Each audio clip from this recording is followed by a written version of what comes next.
Hola, mi gente. Welcome to another episode of the Wine and Chisme podcast, a podcast created to share the stories of everyday people doing positive things in communities of color, all while sipping on a glass of wine. In this episode, I get the chance to speak with Jordan Hayles. Jordan is a speaker and is building a speaking and innovation practice which elevates forward-thinking ideas and resources that matter now. Her latest invention, the Busy Humans Language Method, shifts learning how to speak a language from a technical pursuit to a human one. She is known for talks such as Green Dream, Building Parks for Ages 102 and Younger, and Human Terms and Conditions, should the exit interview be done on the first day.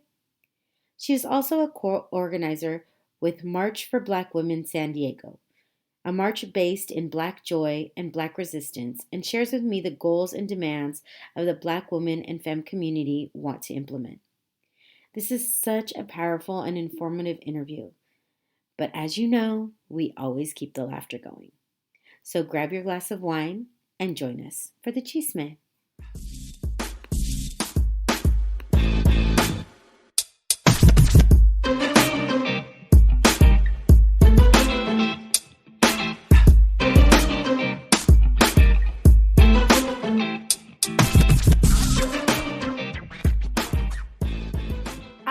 Excited, Jordan, to have you here. Yes. I know. So totally crazy. I was referred to reach out to you by somebody who saw you at the San Diego Creative Mornings. And I knew that the for the March for Black Women San Diego, excuse me, I want to make sure I get that right, was coming up. And I knew that I needed to get somebody from there on the podcast, because the podcast is really about people doing positive things in communities of color, all communities of color. And I know that we'll get into all of there's been certain intricacies, ins and outs in regards to that, and agreements and not agreements. And I'm very interested in all of that. All the chisme. I want all the chisme. We don't need to spill the tea. We spill the wine right here. Right. So that's what I want us to do. But before we get to the chisme, we get to the wine, and we have a first. ¿Por qué? ¿Por qué? Jordan is not drinking the wine tonight. She doesn't drink. It's been 3 years. But it's okay. You can watch me drink the wine. I'm going to watch it and I'm going to enjoy it. So today we have a red wine. It's a Baja from Baja. It's from Valle de Guadalupe, and it is Colección Trasiego. Selección Tinta 2018 red wine from Valle de Guadalupe, Baja California. Okay.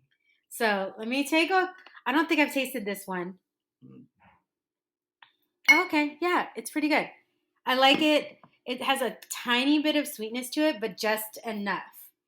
Not too much, because I'm not a big sweet wine person. Right. Or a sweets person in general. A sweets person. So Jordan is partaking in Girl Scout cookies as I drink it. And I literally told her this Girl Scout cookies have been sitting in my house for a week, and then not even a half a sleeve is gone. So wonderful. What do we call those again? What are they? Trefoils? How do you say them? I don't know. I know them as shortbread. The shortbread ones, basically. The people who know.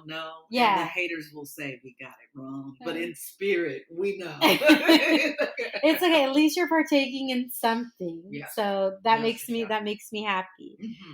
I'm really excited about today's episode because this is something totally new to me. I mean, in regards to, I know nothing, I can't ever explain this experience, right? I mean, I only know my experience as a U.S. born, second generation Latina who first, language is English. But obviously, culture-wise, I know what my culture is.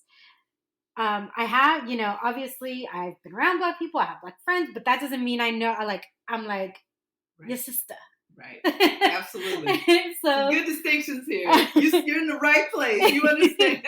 So I'm super excited to have you here and to talk about this. I always like to get to know people's history because I want to know the journey that has led you to where you are today. So you are originally from Mobile, Alabama. Alabama. That's right. So tell me about growing up in that area, and what are the perceptions that you have found that people have about that area that are completely wrong? Oh, that's a good question.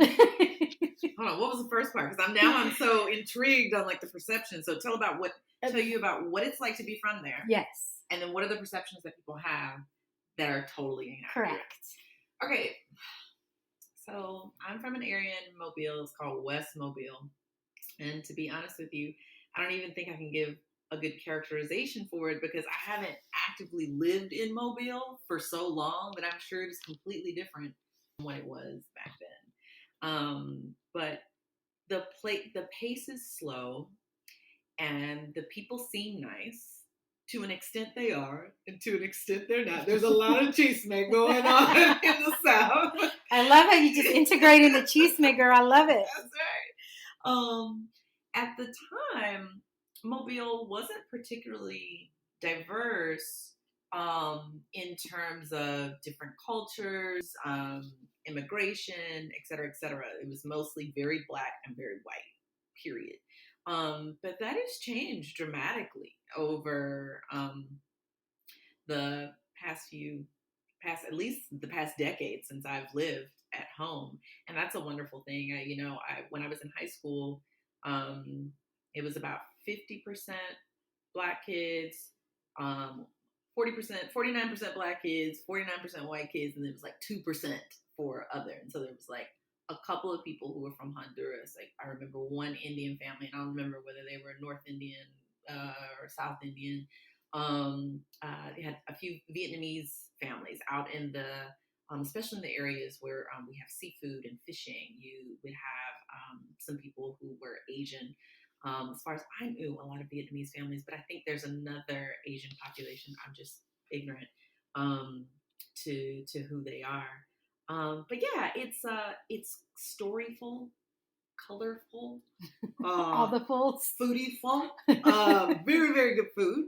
I would say the thing that people get wrong about the South is that they believe that the South has problems that are down there, that are down South problems, and that up north, out west, or whatever, our problem, we don't have. Like you're isolated. Those problems are isolated to that area. Exactly.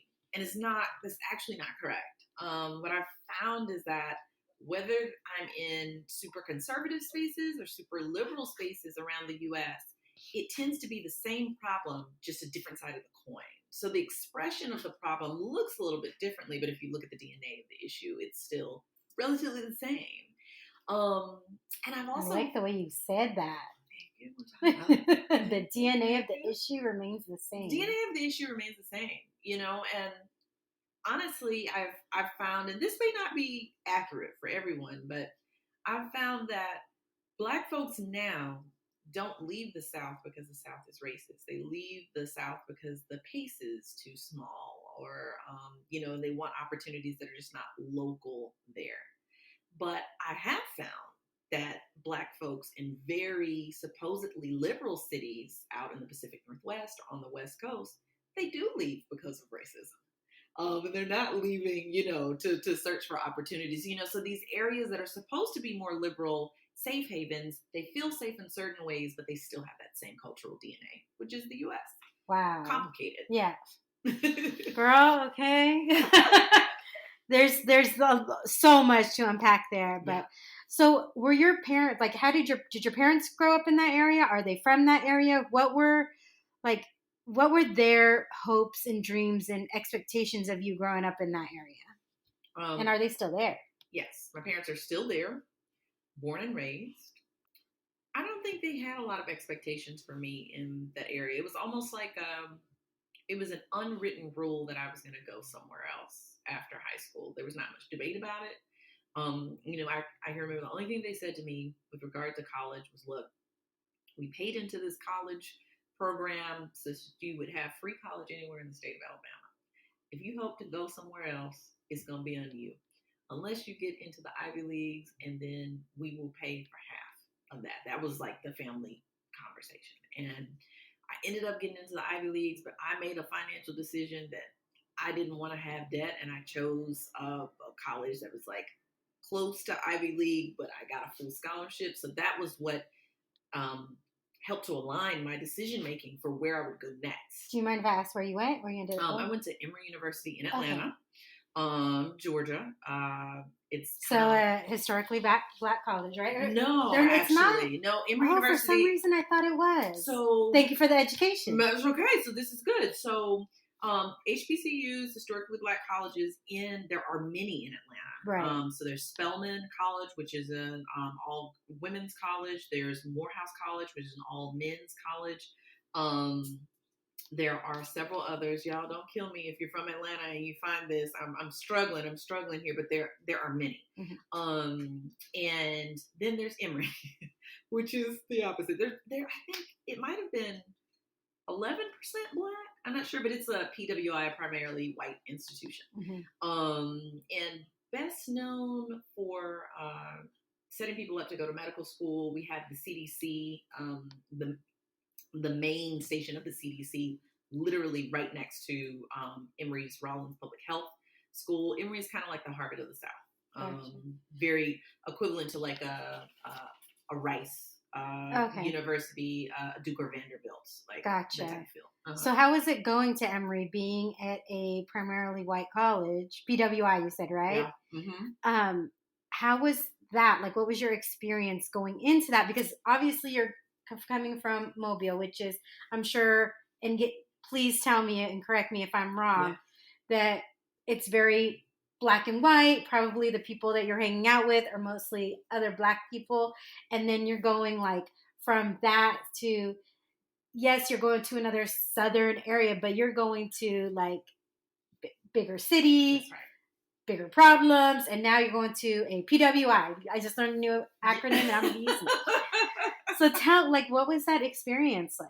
It was interesting. You're hitting on a lot of good things. So yes, I was still in Atlanta, but Atlanta is interesting because it's a blue dot in a red state. So it's this liberal bastion that is much larger than in terms of the city vibe and in terms of population, I think, than many of the areas around it. It's much more liberal, quote unquote. And it was in Atlanta that I learned that I had a Southern accent. And all the kids that were there, they were making fun of me because Atlanta has a very specific accent. Atlanta does have a very specific accent. And I know people from Atlanta. I know that. It's definitely country for those people out there that want to fight me. Okay. But no, like I'm sitting here and I've got this little translucent, transparent, floral, like little jacket on with a flower in my head. And I'm like, hey y'all, my name is Jordan Hayles from Mobile, Alabama. Da, da, da. And when I tell you, I got flack for my accent and my outfit the entire time I was there, right? I mean, in good fun. Yes. But what I realized was that there were a lot of northern transplants, many Jewish people also that went to, and these were white people who were Jewish, who went to Emory. And then the black people that were there was a greater variety. So it wasn't just African Americans. This is the first time that I'm really heavily interacting with people who maybe were from Trinidad and Tobago, or who were, let's say, from Kenya, or from Nigeria, or from Ghana. Like, this is where I really start to understand like the spectrum of blackness there at Emory.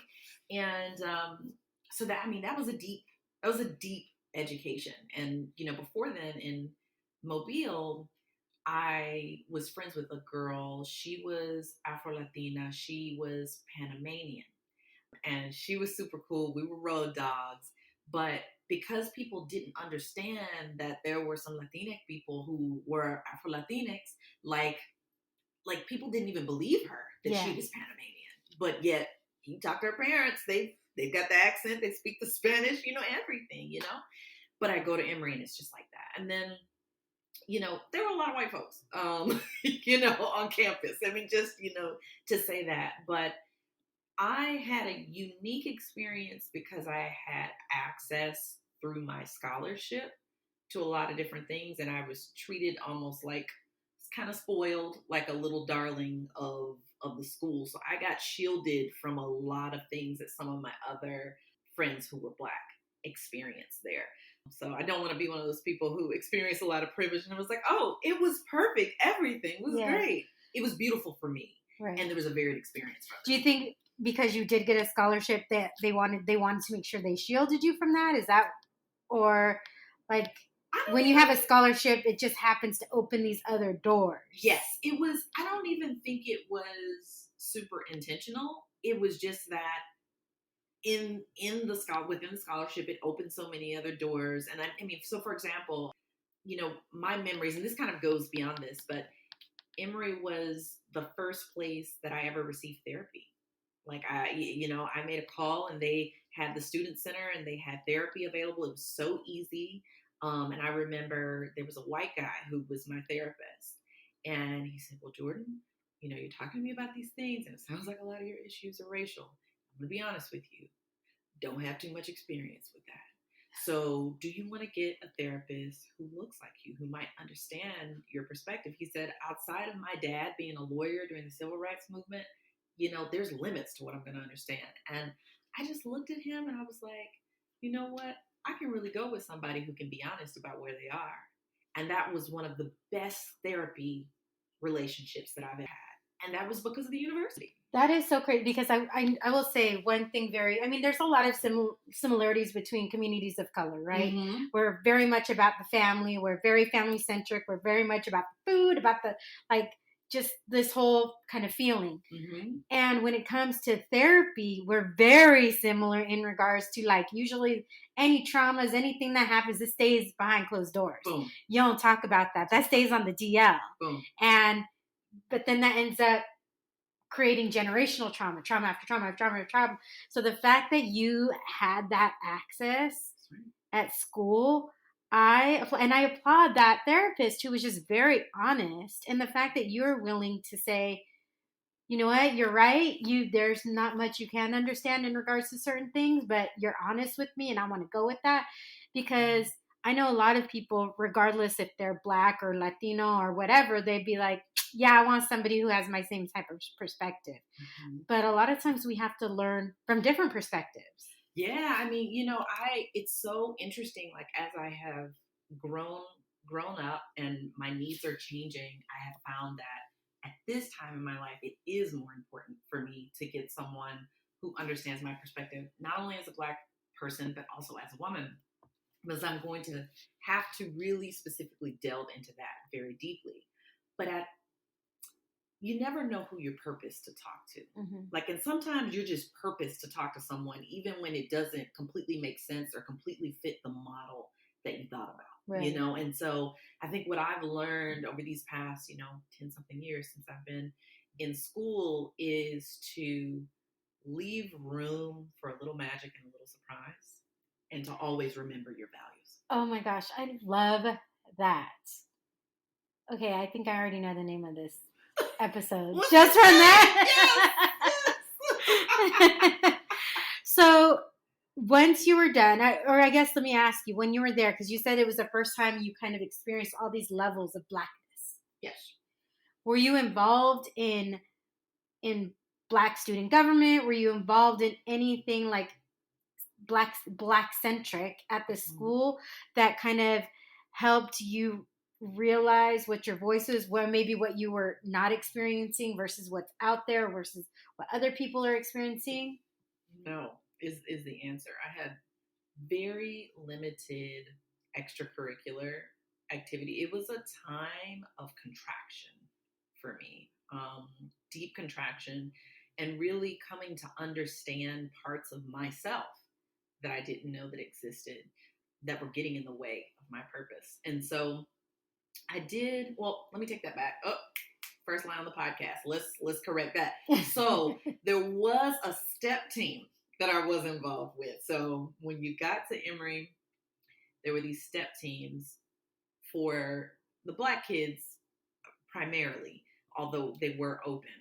And you had BAM, which was for the black guys, and then you had Nambika, which was for the black girls. What And does so Nambika stand for? I have no idea. Okay. Your guess is as good as mine.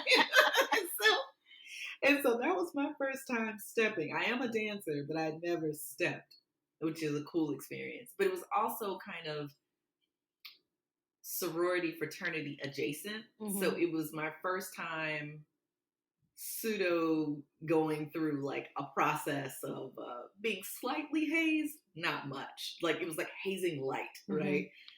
So that was interesting doing that. Did you ever pledge a sorority? I didn't. My mom is an AKA and my dad is an alpha, and they were vehemently against me pledging. Really? Why? So, interesting story. So they helped to integrate their university that they went to in Alabama. So they were in the engineering departments, and they were the first African-American male and female to graduate from the engineering department. There's some nuances there. I think there was one other person there, so don't quote me totally on that, but that's roundabout right.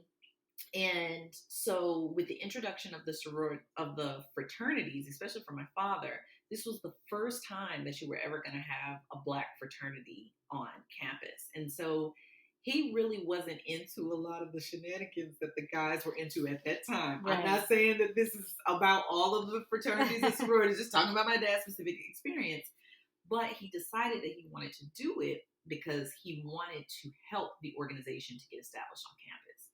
And his particular experience was one of, he wanted to study, he wanted to get his work in, and he wasn't as much into the social aspect, mm-hmm. Into the play.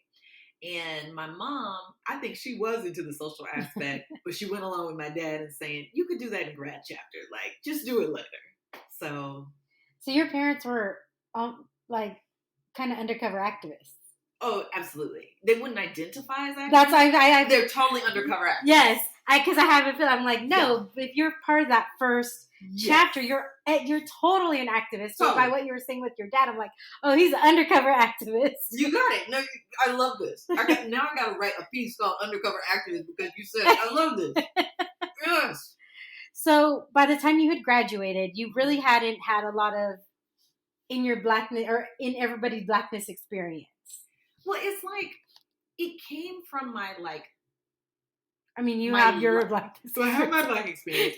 But it came from, like, light social interactions. Mm-hmm. So this is the first time that I ever eat plantains. Because a friend of mine is from... Exactly. Oh, exactly. So a friend of mine was from... Or plátanos. Plátanos. Eso es. La primera vez que yo comí plátano. So, like... Oh, I love you. Like... So she was from Ghana, and then her mom brought me back like some clothes from Ghana. So that was that experience. And she like had this gorgeous, super dark skin, and she was putting shea butter on her skin. So this is the first time that I'm really seeing shea butter used, because I've been using Jergens, a lotion back in the day, cherry scent or cherry scent. Cherry scent, Oh, like, give me a headache.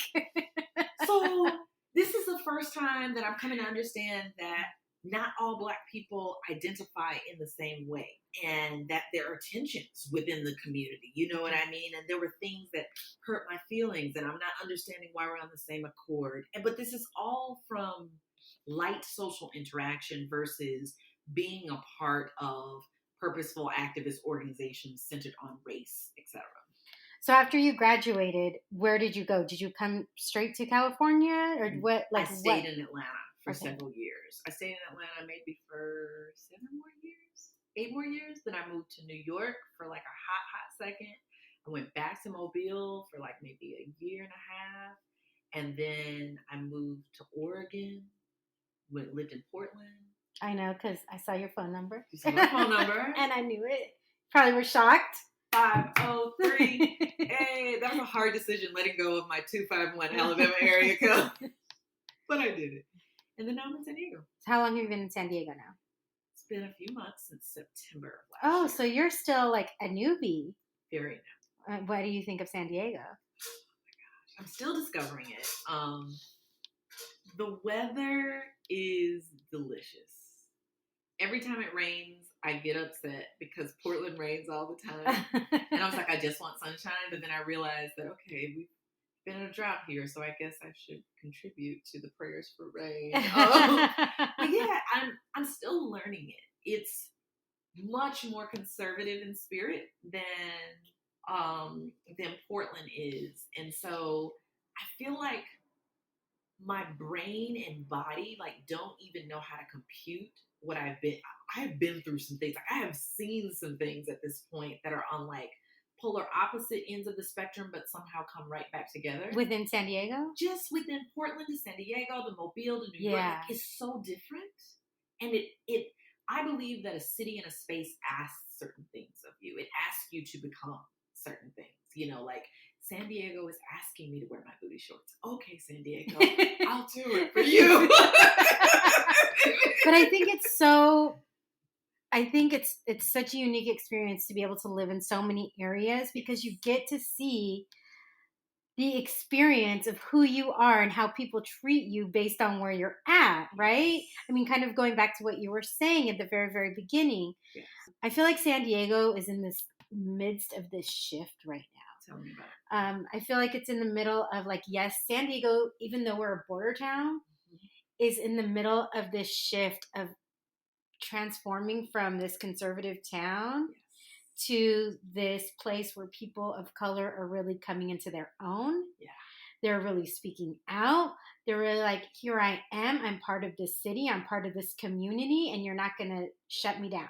Yeah. And I feel this whole thing. Yeah. Are you feeling that too? I believe it. I haven't completely felt it because I've been on my laptop, like in my room working so much, but I know what that's like, especially because Portland is going through a similar transition from a different frame. And it's an identity crisis that has so much possibility, I think. Yeah.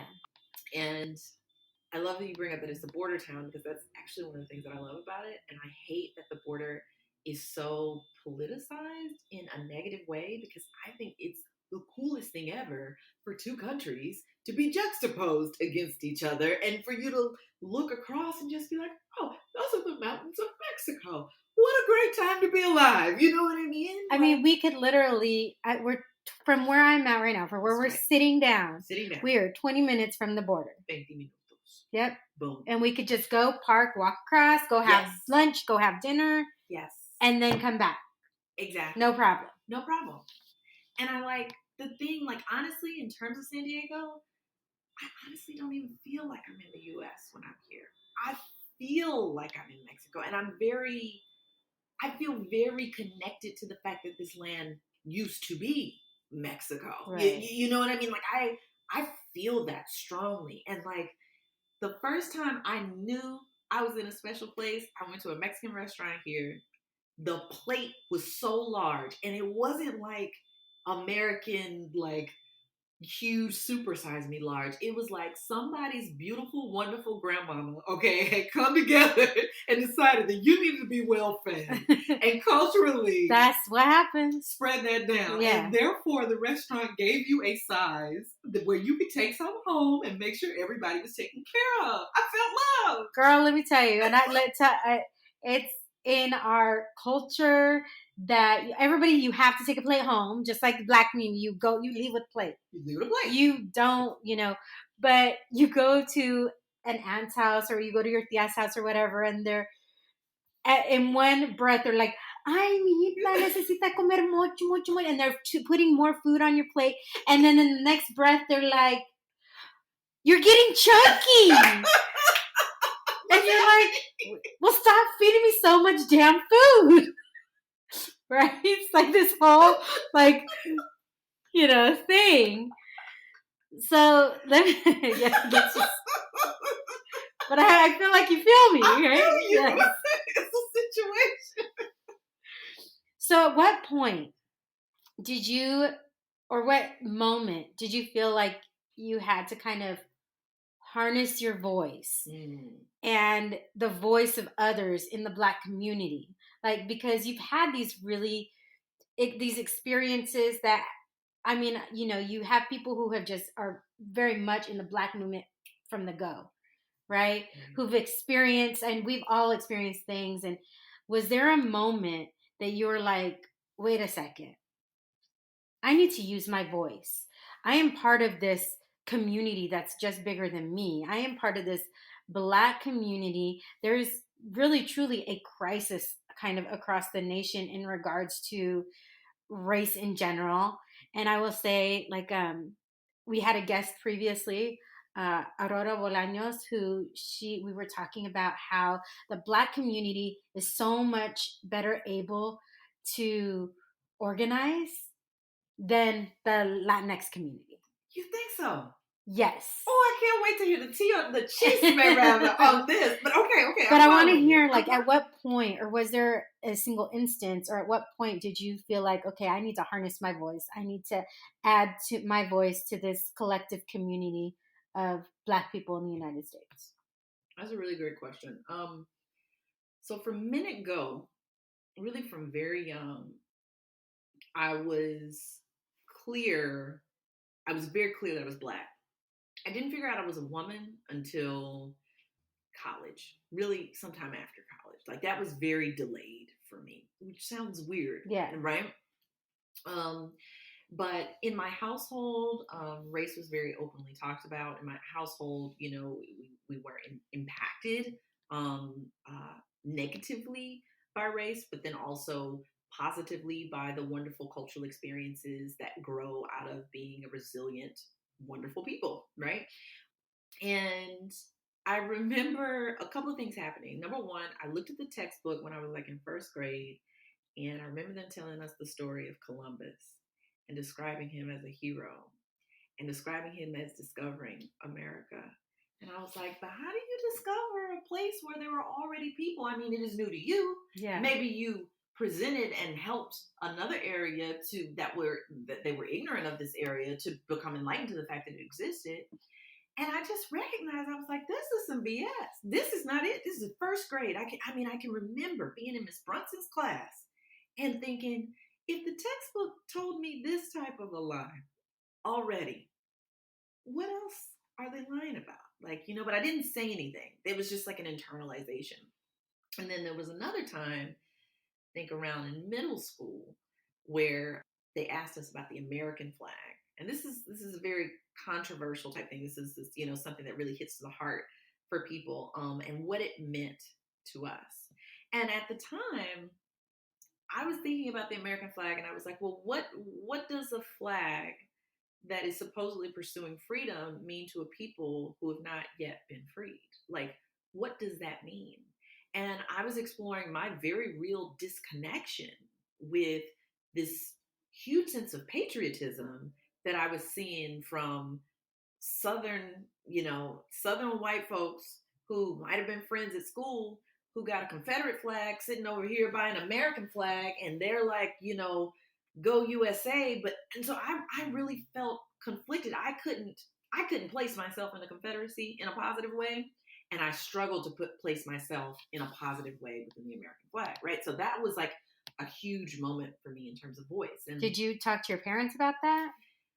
It wasn't so much that I talked to my parents about it. It was just that I was very vocal and very no nonsense with my peers and also my teachers at school. And what were your teachers' reactions to what you had to say? Honestly, miraculously, they really didn't give me a lot of pushback outwardly.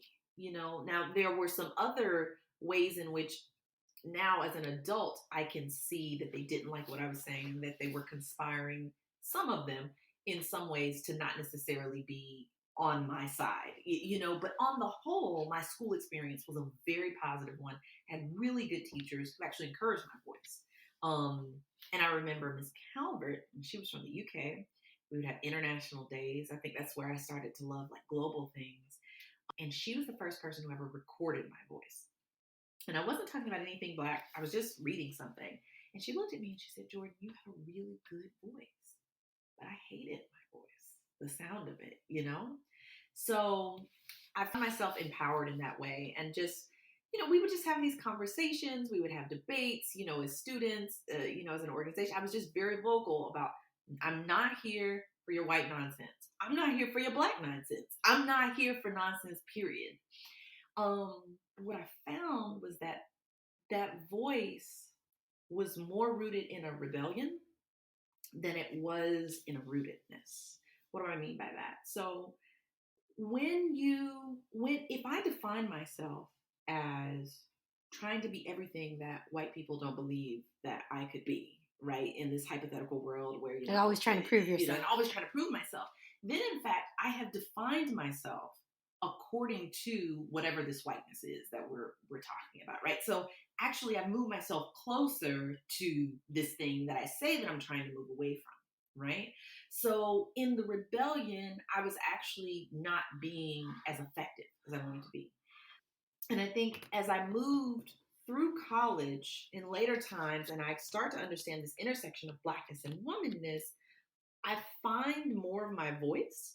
And then also, as I did some work that was completely separate from my race and just had to do with traumas that I experienced at home, you know what I mean? Just in the way that children and parents are trying to love each other and, we come out messing each other up, you know what I mean? Communities, you know what I mean? Like when I just worked on myself, I found a more authentic voice that said, I want to talk about blackness because I think black people are really cool. I think the entire African diaspora is really cool. I think we've influenced so many different things. I think our culture, separate from fighting our battles about race, is awesome. I want to talk about blackness because in fighting the battles, we have been so resilient. We've created so many different things. This is an awesome testament to humanity. And I want to talk about blackness because we are human beings. And if we free the people who, within the varying intersections of blackness, have been most marginalized, we will also help to free other folks. So that's kind of a roundabout way that my voice around blackness has started to come through. Last thing, I know this is a long answer. No. I'm thoroughly enjoying this. As of late, I'd say within the last 5 years, I've learned that, backtrack, for a while, I couldn't read text on activism or the Black plight or the Black woman's plight or any type of feminist things because I would automatically get triggered and start crying. So I could only handle as much as I could in a given 1 minute span, right? And I just had this sort of very intuitive knowledge about things that came from my lived experience, but also a really just good observational eye of things. And I carried a lot of shame around that because I felt that I needed to be more connected with the accounts and the stories of people who had lived this experience and had more experience than I had. But what I also came to find in these past 5 or so years is that you can't talk about race with everyone. You have to find the people who can emotionally carry you through the conversation, as well as give you the information that you need to know and the oral histories that you need to know. And I started to find that listening to really tough topics with a person like Toni Morrison, or listening to very tough topics from an account from a James Baldwin, was very different than listening about race or talking about race with maybe a coworker or maybe just someone on the street or even another author per se.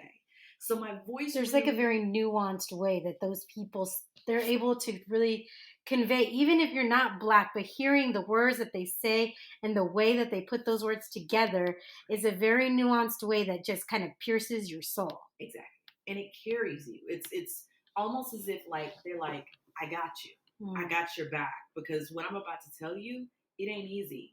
But I understand enough of it. I understand that soulful part of the experience enough to move you through this. Wow. Yeah. I love that. Oh my gosh. So now you're part of the committee that is leading the first March for Black Women with an X, San Diego. Not the first. Actually, it is not the first. Is this our third? This is the third. Oh my gosh. Okay. Well, I haven't been.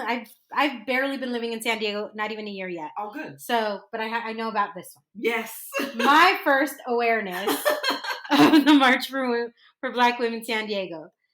Tell me how you got involved with that, because you've only been here since, you said, September. That's right. So you've gotten involved very quickly. You've jumped right in. Tell me how that happened. So I love creative mornings. And I knew that if I was new to a place that I should get in with a group of folks who were like-minded, And so I went to Creative Mornings, and I'm trying to think if it was the first one that I went to. It was the second one that I went to. There was this woman who is a co-organizer of March for Black Women San Diego and founder of the summit, the sister summit, which is called Black Women Save My Life. And her name is Kelsey Daniels. And she was speaking at Creative Mornings. And we just automatically just vibed. We didn't know what it was. And we went to lunch. And then she was like, you know what? Thanksgiving is coming up. I'm just going to take a leap here. I'm going to invite you to my Thanksgiving dinner. I know we don't really know each other, but let's just see. And so that was the beginnings of just a friendship, And then we had a little session where, I had some knowledge on some branding stuff. I used to own a branding agency, and I was like, let's look through some of the thinking on the org just to help her clarify some things. And then she was like, okay, this is your official, invitation. Do you want to be a part of the committee? Do you want to be more involved? And normally I would say, no, I'm too busy. But I was like, yeah, I think I could do this. And so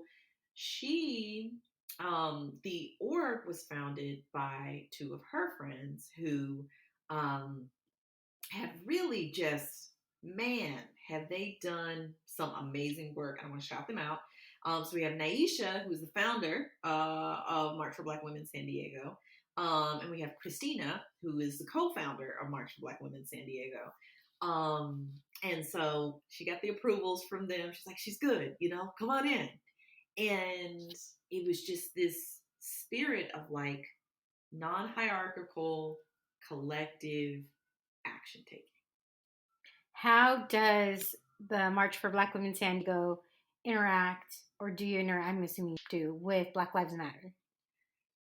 Yes. So Black Lives Matter is a separate organization. I do think that there is some crossover between membership of people who've been involved with Black Lives Matter and March for Black Women. Naisha was specifically inspired by a March for Black Women organizing in another state and said, we need this here.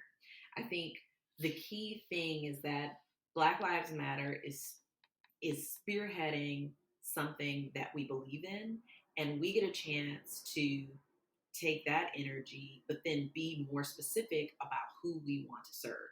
And so we want to serve all Black women and femmes across the spectrum, every single iteration possible. We are home and we are love to you. And all of our non-binary brethren, we are home to them as well. So I think in that way we are partnered, in that we share this idea that Black Lives Matter, as we comically say, all of Black Lives Matter. But also we're getting very, very specific and have a different set of demands. Gotcha. Now, please clarify if I am incorrect or not, because from what I understand, there was some challenges during the Women's March in San Diego in regards to working, and I don't know if it was working with March for Black Women San Diego or if it was with Black Lives Matter, in regards to basically Black women not feeling represented within the Women's March. And it probably, I would imagine it wouldn't just be relegated to San Diego. I would imagine it would be nationwide. I think you're reading my mind. I'm not sure if you are or not. So I wasn't here for the original march, so I don't really know what was happening on the ground in San Diego. I can't give you that chisme. I can only give you my personal chisme, all right? That's what was happening with me in Portland. And then I do think it's important for us to think about all of these different organizations, what we represent, and maybe some of the reasons why it becomes very easy for there to be friction. So for me, I'll never forget it.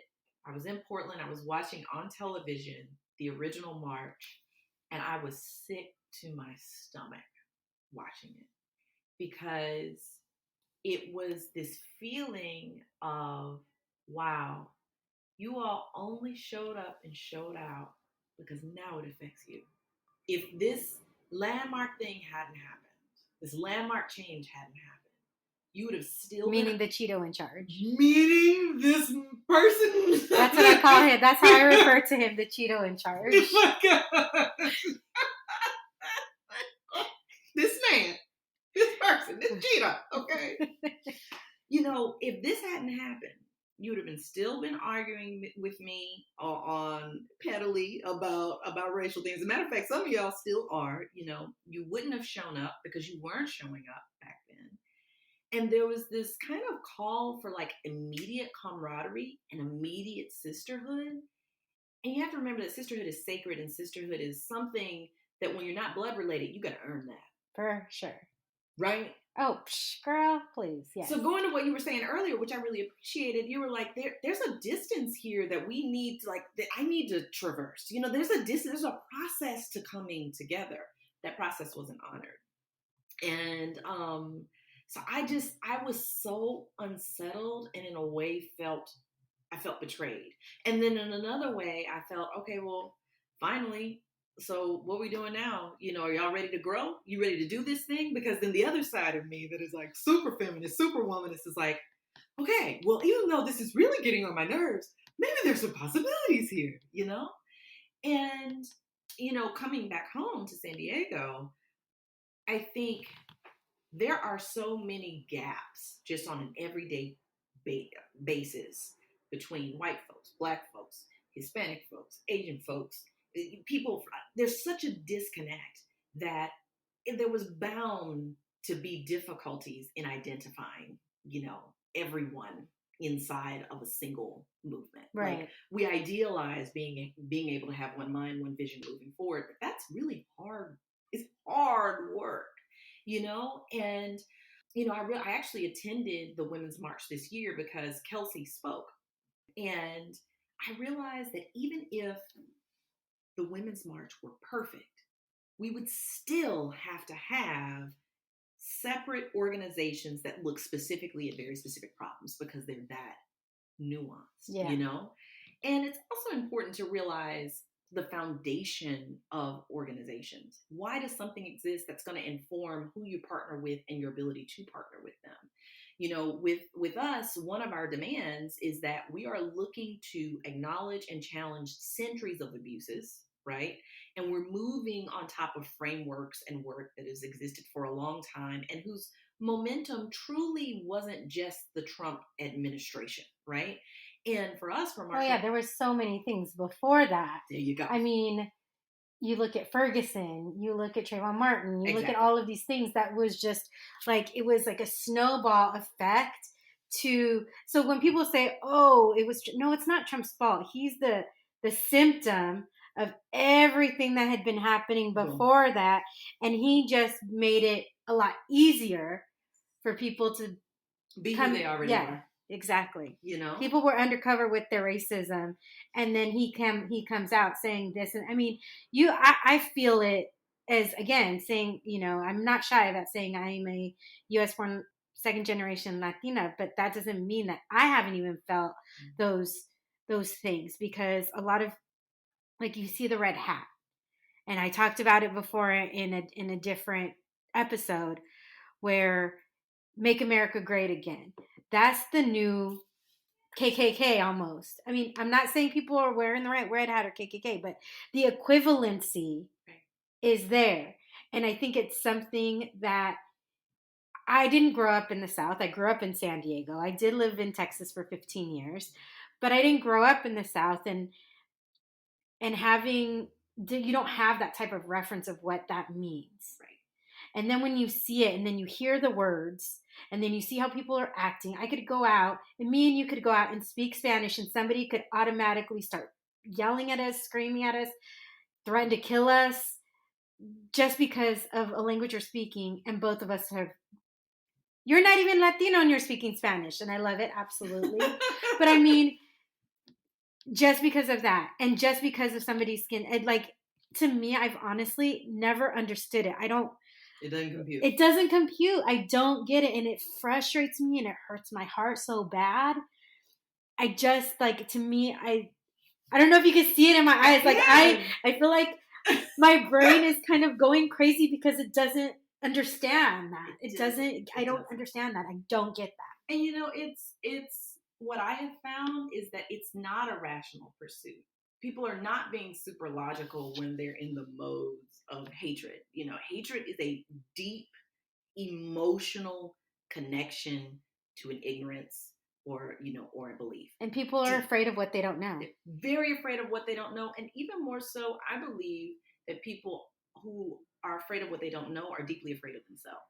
They've not had the ability to really sit with themselves, their histories, and the things that they bring to the table enough to be grounded with difference. Like it takes a lot of grounding to be comfortable with yourself as you are exposed to difference. And I say that not even just from a judgment point of view, but really speaking from my own journey. Like I have had to learn how to become more open and grounded to difference, regardless of what it is. I'm very, very passionate. I'm a teacher at heart. I have opinions, You have opinions? Me? I've known you for a total of an hour. I know you got opinions, girl. But sometimes people think differently. Yeah. And that's okay to think different. Okay. But that doesn't mean we need to scream and yell and hate each other. No. Yeah, and also let me back this up and clarify. Thinking differently is also very different from the way that you think is threatening my actual existence and my ability to do work and live and be at peace. Those are kind of, that's a whole. But where I do stand in solidarity with all humans is that if we want to have a capacity to really actually live values like it's all love and it's all one, you have to do the deep work of the dark parts of you and the light parts of you such that you can have space for which is where people are afraid to do. Exactly. So how can people get involved not only in the march, but beyond? Okay, so first let me tell you all a little bit about the March for Black Women in San Diego. So founded about 3 years ago, we had 700 people to show up for the march last year. It's growing. I mean, and I hope it's a diverse crowd. It is a diverse crowd, but the diversity is first and foremost in the diversity of Black femmes and women and of all gender spectrums that you see. Mm-hmm. Secondarily, of the allies and accomplices that come and are with us. So you like kind of like my experience when I went to Emory, and I was like, whoa, there's like this rainbow of Blackness. Yeah, it shows up, in so many different ways, and the purpose is to celebrate Black joy and activate Black resistance, right? So that equal parts joy and resistance. So, to be Black is not all misery. It can be a very beautiful thing, even though there's some pain in the parts, and it's for us to operate as a collective around these 4 distinct demands that we have. And to summarize those, we want to acknowledge and challenge centuries of abuse that are still happening, including sexual violence and reproductive violations against Black bodies, especially the brutalization of trans women, Black girls, all Black women, right? That's demand number 1. Demand number 2, we want to cease and desist all threats of incarceration, incidences of rape and sexual misconduct, police murder, violence against Black women, especially trans women, and deportation of immigrant women across the country, especially those whose deportation may cost them their lives and safety. Side note on this, what a lot of people don't know is that the deportation and immigration issue directly correlates to being a racial issue. On the front lines, it's not only a story where there are just, mestizo or indigenous Latinx people who are suffering from this. This is also a Black story along the African diaspora. You got people who are literally 20 minutes away from us. I actually went down to an area to support some people who were detained just as a listening ear. And some of those people are Black and brown from West Africa who wanted to come to a place where they wouldn't face the same things that they were facing in their countries. And West Africa is a great area. There's just, there's some things a single person might be facing a particular type of persecution, right, and they're fleeing. Demand 3, end the threat against the human right to health care and increase access, including reproductive health care, bar none. And finally, demand 4, ensure economic justice for low-income women at the communal and federal level, many of whom are at increased risk of violence due to the lack of economic power. I mean, that all of them are really powerful demands. And I think there's a lot of similarities in regards to what, within the Latinx community. And what I was saying previously is in regards to organizing. There always seems to be, when you look within the Black community, you can point to people, past, present, and who are rising for future. Mm. That kind of, obviously, no particular race or ethnicity everybody thinks the same. Right. But they're like, the Black community seems to be able to easily coalesce and have leaders who are like, let's take this journey, let's move forward, how can we do this? The Latinx community has a harder time doing that. And that's what we're trying to figure. I think a lot of us are trying to figure out, like, how do we do that? Who are those people who we have major movements from? Because we don't have those major movements right now. We're always the scapegoat for everything that goes wrong. It's so illegal immigrants, which I hate that word because it's not, nobody's illegal, especially on stolen land. Yeah, and it's very frustrating. But I love that you guys like set your intentions and what you want. So with that, please give the information. How can people get involved? Like, when is the march? And then beyond the march, because obviously this is a podcast that will live beyond the march. How can people get involved with the movement beyond that? Yes. So first of all, and I'm pulling up our Instagram right now as I speak. Well, I was, but the internet decided that it didn't want to cooperate with me.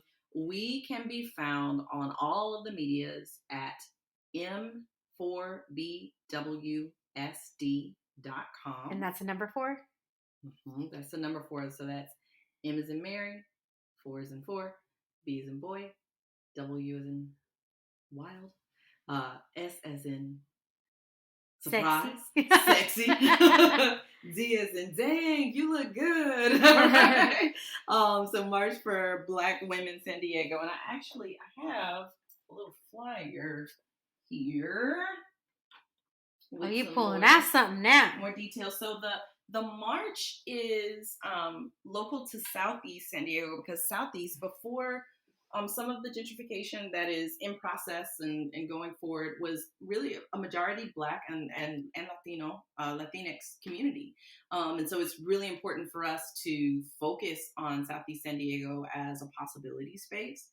And so there are going to be 2 events that are going to happen. One is going to be a private summit for anyone who identifies as a Black woman or femme to come together and kind of say, okay, here are our issues, here are our possibilities. Let's brainstorm. Let's see what we need. Like, get clear. No one's got to get clear on what you need, right? And that was founded by Kelsey. That's a Black Women Save My Life summit. That's March 7th from 10 a.m. to 4 p.m. And it's a day for Black women to heal, connect, and strategize. And then following that is the big, big day where we open it up and say, community, we're really clear on what we need. Are you going to show up for us and help us to power Black resistance? And that is March 8th. If you go to our Instagram at M4BWSD, you will see the link in bio has a link to all of the different things that you would need to engage with us.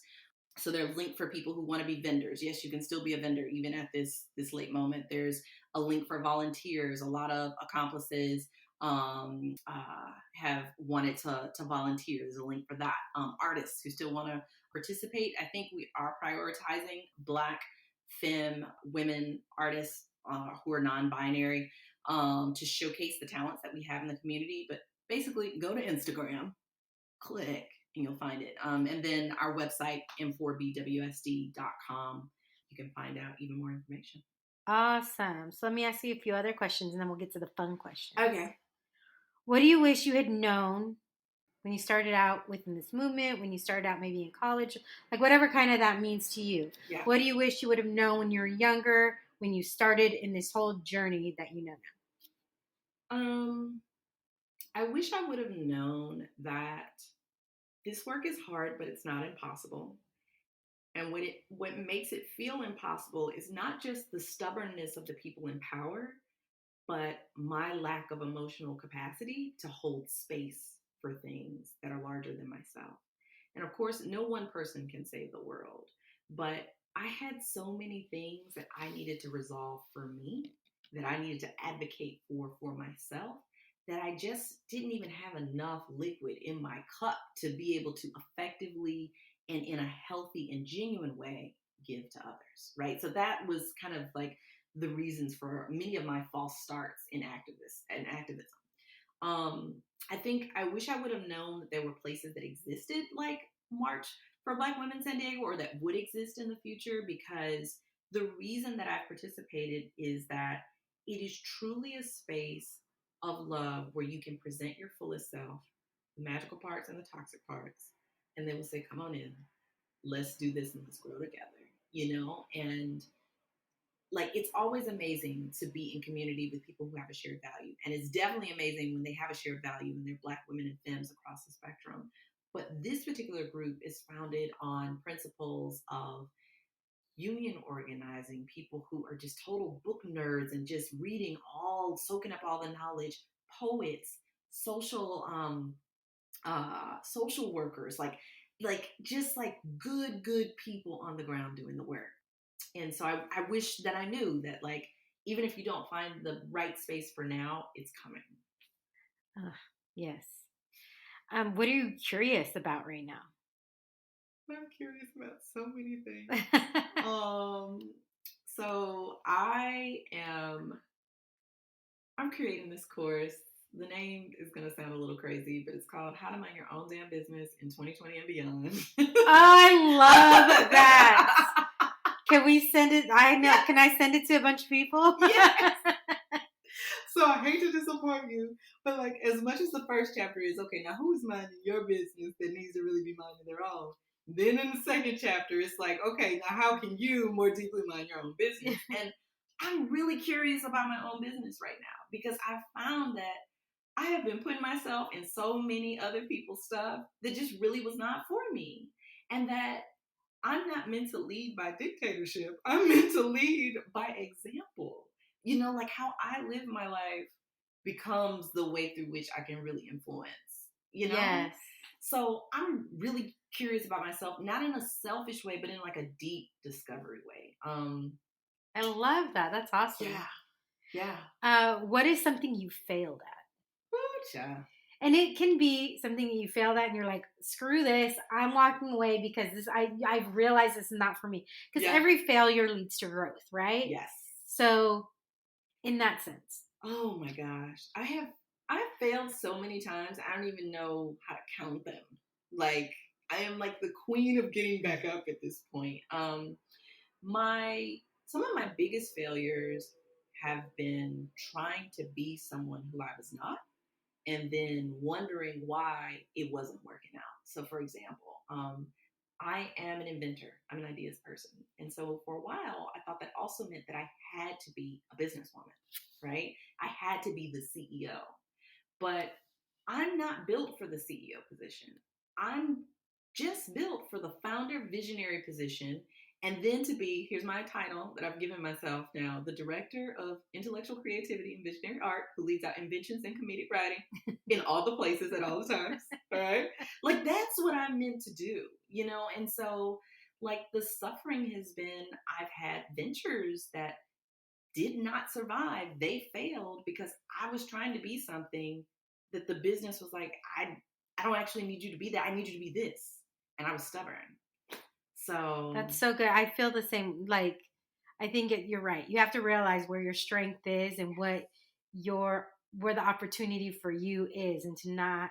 It's awesome to be able to know the things, but to know where you need to lead is, I think, you do have to fail to figure that out for sure. That's right. Okay, now we get to the last fun questions. I'm so excited. What is your favorite word? Oh my gosh, I wrote this down and I realized that I have so many favorite words. It's just... What's the one that pops up more than anything else? Okay, I gotta give you two. Okay. The first is berenjena. So berenjena is eggplant. I didn't learn berenjena until I was in Spain. I had never seen an eggplant until I was in Spain. So berenjena was the first time that I had a word that I had no English connection to the concept. I enter that phenomenon that is the purple eggplant directly through another culture. And because of that, it feels like a special relationship. Um, Number two, my favorite word is a word that doesn't exist in an indigenous language, and I can't think of specifically which indigenous language it is, but it's park. And so I did this talk for the Portland Parks Foundation, and this indigenous woman was talking about how we can really look to Native communities for inspiration, but also just what was important from her point of view. And the first thing she said was, I got to establish that we don't have a word for parks in our language, because when you live so closely to the land, a park isn't really necessary. Like, a park only becomes necessary when you got a lot of concrete and non-natural things superimposed on nature. Therefore, you need parks, right? Yeah. Oh, yeah. That's so true. So yeah. What can always make you smile no matter what mood you're in? Music. Good music. Yes. Yeah. Good music soothes the soul, right? Yeah. What is your go-to order at your favorite hometown restaurant? So in Mobile, like, you're like, okay, I'm going home. This is where I have to go. So if anybody goes to Mobile, they know. And if they don't like it, they can hit you back up on social media. Okay, so my favorite restaurant has unfortunately closed down. It's called the Cock of the Walk. And they had this wonderful porch. No wonder they closed down. The Cock of the Walk, honey. Oh my gosh, it was so country in there. It was like stereotypically country within an already country setting. But they had this pan-fried cornbread, and by pan, I don't mean like Teflon pan. I mean like, those iron skillets. I was about to say cast iron skillets. Cast iron skillets, and they would have the cornbread in there, and it would have corn and jalapenos. That bread was to die for. I really didn't even want the rest of the food. I now want to go there, and it doesn't even exist anymore. What? Okay, well, so you don't drink alcohol. So what is your favorite thing to drink now? Like, what's your favorite mocktail? So I don't have a fave. I go up to the bar and I say, "Hello, darling. Would you make me something delicious but non-alcoholic, or something gorgeous but non-alcoholic?" And it's fun to see whether they'll like play and like create, or whether they're like, "Well, but child, all we got is Sprite, so it's what it is." I have a good mocktail for you. Tell me. So my favorite mocktail is Topo Chico. What's Topo Chico? Topo Chico is a Mexican mineral water. Okay. With tajin and lime. Oh, tajin is like that seasoning. Yeah. Oh, wow. So Topo Chico with tajin and lime. That's my favorite mocktail. It's really good. We're gonna make it. Yes. That's it. You survived. I survived. How are you feeling? I think I feel pretty good. Good. I'm so glad. These answers are so long. It's just like, but there's just so much to say. Like, hey, I'm happy. Thank you so much, Jordan, for, I know I was pestering you to come on and everything, but I just think it's so important to tell different perspectives from different communities of color. Yeah. And thank you so much for being here and giving some information that I think is really, really needed. Yes. Totally. Oh, this was so much fun. Yay. Well, until next time, everybody, saludos.